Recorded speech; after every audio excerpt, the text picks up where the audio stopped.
Bem-vindo ou bem-vinda ao vídeo histórico do PET 1, confeccionado pelo grupo PET Farmácia da Universidade Federal do Paraná e que visa abordar sobre a criação do Programa de Educação Tutorial, bem como suas fases de existência. Esse vídeo será apresentado por mim, Dandara Lindemann, pela Lorena Franqueto e pela Priscila Nunes Araújo. Aqui está um sumário com os pontos que a gente pretende abordar nesse vídeo. O primeiro deles é a criação do PET e depois, respectivamente, da fase de experimentação, fase de institucionalização, fase de expansão, fase de consolidação e fase de desestruturação, que foram as fases de existência do PET descritas por algumas autoras do assunto.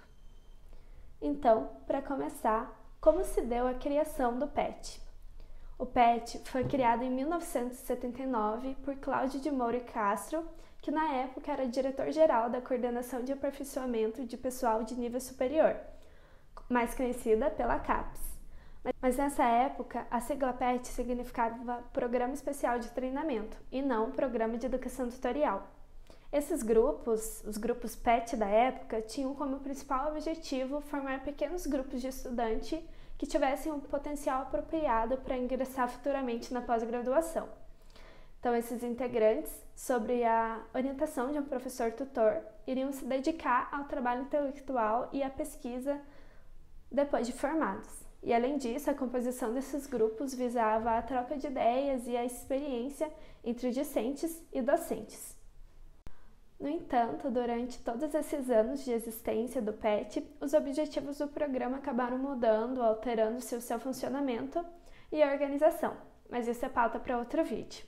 Segundo a autora Dess, em 1995, o programa passou por 4 fases distintas: a fase de experimentação, de institucionalização, de expansão e de consolidação, e ainda uma 5ª fase descrita por Miller em 2003, que é a fase de desestruturação interna e articulação do movimento, que teria perdurado de 1995 até 1997, embora essa luta e resistência do PET tenha permanecido pelos anos seguintes até os dias de hoje. Falando então sobre a nossa primeira fase, conhecida como fase de experimentação, e o que aconteceu nesse período. Primeiro de tudo é que ele durou de 1979 a 1985 e que o surgimento dos grupos nessa fase dependia de convites vindos da própria CAPES. E a CAPES estava interessada em encontrar os centros mais especializados, os professores interessados e dispostos a exercer a tutoria. Então, por isso que a própria coordenação foi atrás de convidar esses centros mais especializados e que tivessem dispostos a surgir um grupo do Programa Especial de Treinamento. Apesar desses convites partirem da própria CAPES, o acompanhamento nesse período foi um pouco precário, porque não haviam normas específicas sobre o programa. Tudo que haviam eram documentos falando de objetivos, da filosofia e também das atividades que deveriam ser desenvolvidas pelos grupos. Sabia-se também nessa época que o máximo de integrantes era 20 e que os alunos eles deveriam estar matriculados até o 5º período. Mas como muitos grupos não encaminhavam seus relatórios de atividade, era até difícil de saber o que cada um estava desenvolvendo. E por isso que a CAPES, inclusive, cogitou desativar o Programa Especial de Treinamento.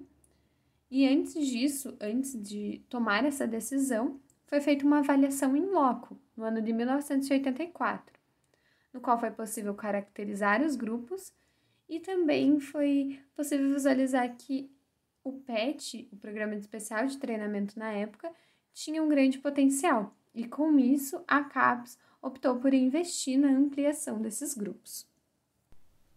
A terceira fase, denominada fase de institucionalização, teve início em 1986 e durou até meados de 1989, totalizando aproximadamente 4 anos.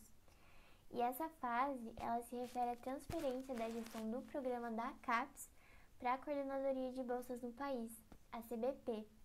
Isso aconteceu porque essa coordenadoria, na realidade, ficou responsável por implementar todas aquelas ideias que foram descritas em 1985, na proposta de reformulação do PET. Foi a partir desse momento, inclusive, que o programa ele foi oficializado no documento Orientações Básicas do PET, que anos mais tarde vai se tornar o Manual de Orientações Básicas, também conhecido como MOB.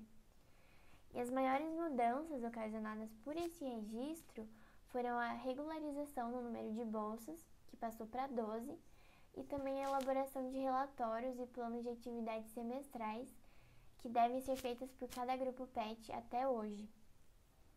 E com relação à terceira fase, também é importante relatar que foi nessa fase que a expansão do programa teve início, já que nesse período, de aproximadamente 4 anos, como eu comentei, foram criados 63 grupos novos. Já a terceira fase é denominada de fase de expansão ou ainda de expansão desordenada e foi referente ao período de 1990 a 1992. Ela é chamada dessa forma porque na época houve uma grande ampliação quantitativa dos grupos. Foram criados 160 novos grupos em apenas 3 anos. No entanto, nem todos eles estavam de acordo com a filosofia do programa. A CAPES, nesse sentido, passou a sentir dificuldades no gerenciamento dos grupos, extinguindo a avaliação do programa tanto no ano de 1990 quanto de 1991.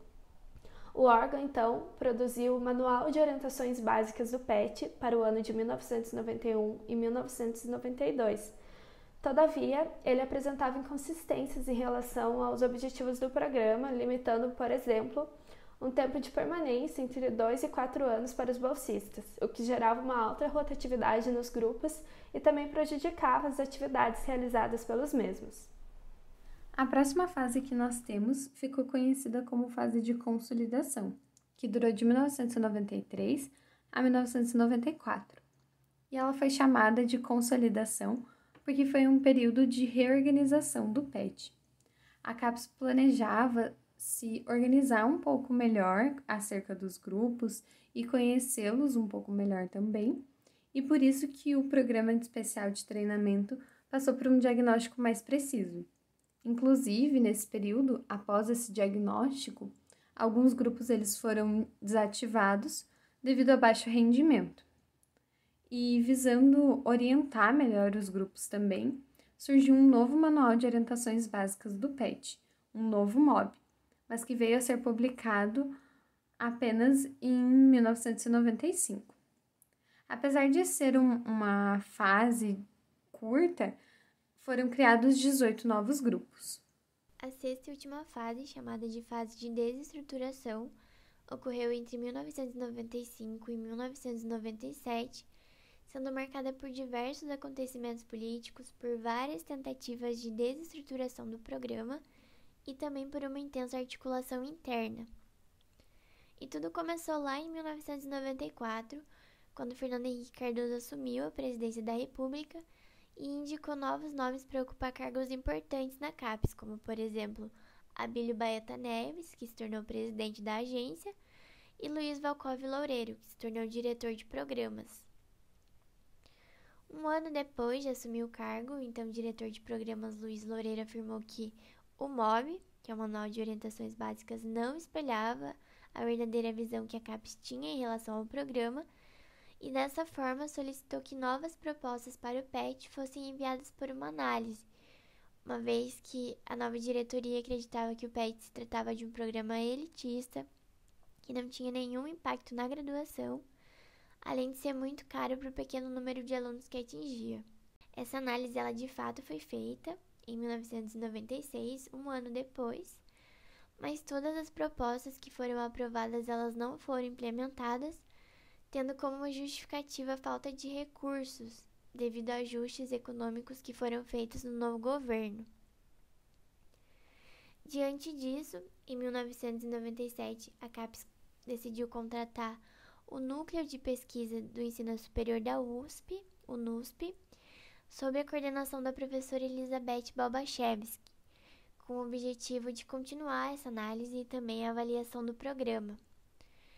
E o trabalho do NUPES, ele foi realizado com 60 grupos PET de todo o país e ele teve uma conclusão muito satisfatória acerca dos resultados do programa para os bolsistas, para os professores, para os cursos de graduação e para as universidades que estavam envolvidas. Porém, mesmo com esses resultados satisfatórios, a diretoria da CAPES emitiu um ofício anunciando o congelamento parcial dos recursos do programa e, com isso, o número de bolsas dele foi reduzido pela metade. O programa estava então ameaçado e, no início de 1998, a comunidade petiana de todo o país passou a se articular em um movimento de luta e resistência que iria perdurar por anos. Mas esse é um assunto para o próximo vídeo, então não deixe de assistir um pouco de História 2 para saber mais sobre toda essa articulação para a sobrevivência do PET. E para a realização desse vídeo, nós utilizamos duas referências principais. A primeira delas foi o livro da Maria Auxiliadora Dessen, que trata das primeiras fases do programa e que se chama O Programa Especial de Treinamento, PET, Evolução e Perspectivas Futuras, lançado na Revista Didática em 1995. E a segunda referência foi o livro da Angélica Miller, chamado Qualidade no Ensino Superior, a luta em defesa do Programa Especial de Treinamento, que foi lançado no ano de 2003. Nós agradecemos imensamente a atenção e esperamos que você tenha entendido um pouco mais sobre as fases do Programa de Educação Tutorial, mas caso ainda tenha restado alguma dúvida, não hesite em nos enviar um e-mail em petfarmaciofpr@gmail.com. Até o próximo vídeo!